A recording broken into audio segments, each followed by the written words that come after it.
Hello everybody. I'm going to talk to you today about hours of service.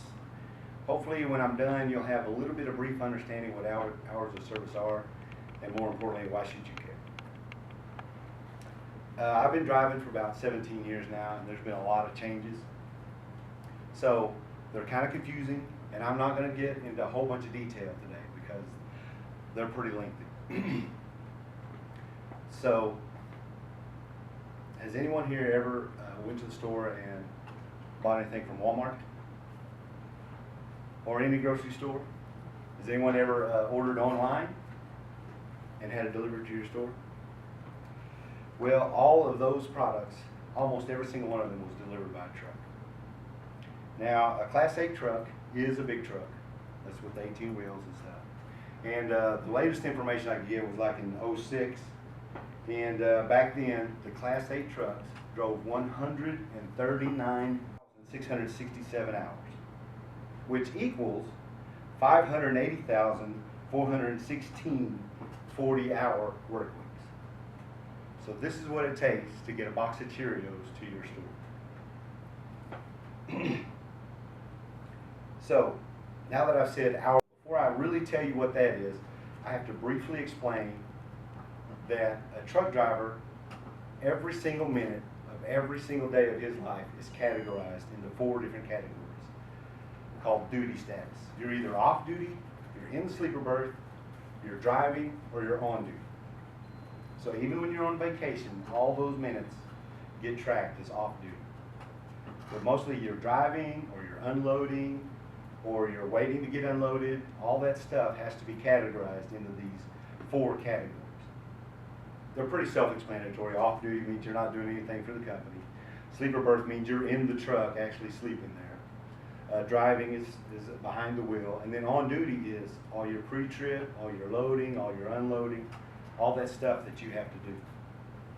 So I had to tell you that because the government regulations define how many hours we can actually work in a week as a truck driver. So if you look at the book I have in front of you where it's paper clipped to page 477. Now this book is the Federal Motor Carrier Safety Regulations Pocketbook put out by J.T. Keller.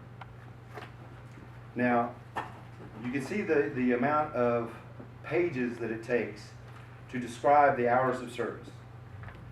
And I'm trying to do it in a 5-minute little speech here. Of course, this is all lawyer speak, and I'm trying to break it down into some basic, everyday stuff. So, the hours of service relate to how many hours can I drive a commercial vehicle on a public roadway. So that's where the 3 rules come in. The first one, the 11-hour rule, means that I can only drive a commercial vehicle 11 hours at a single time without taking a 10-hour break. The 14-hour rule says that I can only be on duty for 14 hours and then have to take another 10-hour break before I can drive. So I can work and drive a total of 14 hours. Now I can work all day long. I can work 24 hours. I just cannot then get into a commercial vehicle and start driving after that 14th hour. The third rule, the 70-hour rule, is it's the 14-hour rule over an 8-day period. I can't go over 70 hours in an 8-day period and still drive a commercial vehicle. Now every night at midnight, the 8th day falls off and I pick up more hours. But that's those in a nutshell, the 3 rules. The 11-hour, July 1st of this year. So now, after I go on duty, 8 hours later, I have to take a 30-minute break. I can't drive without taking a 30-minute break. So now my 14-hour is really a 13.5 hour. And the other one is on the 70-hour, if I give hours off to get back down to 0. Now, again, they made some changes on July 1st, and that 34-hour has to include 2 periods of 1 a.m. to 5 a.m. Everybody lost?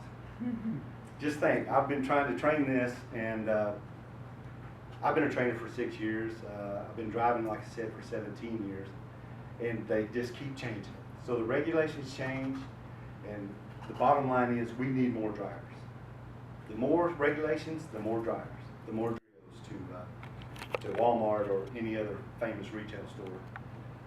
It affects your bottom line because the more regulations we have, the more drivers we're going to have. The more drivers you have, the more you have to pay them, and then who pays for that? Is the trucking company just going to put it out of their pocket, or are they going to charge their customers more? So we charge Walmart more, then Walmart's going to charge you. So that's why that affects you. Any questions on the hours of service? Thank you for your time.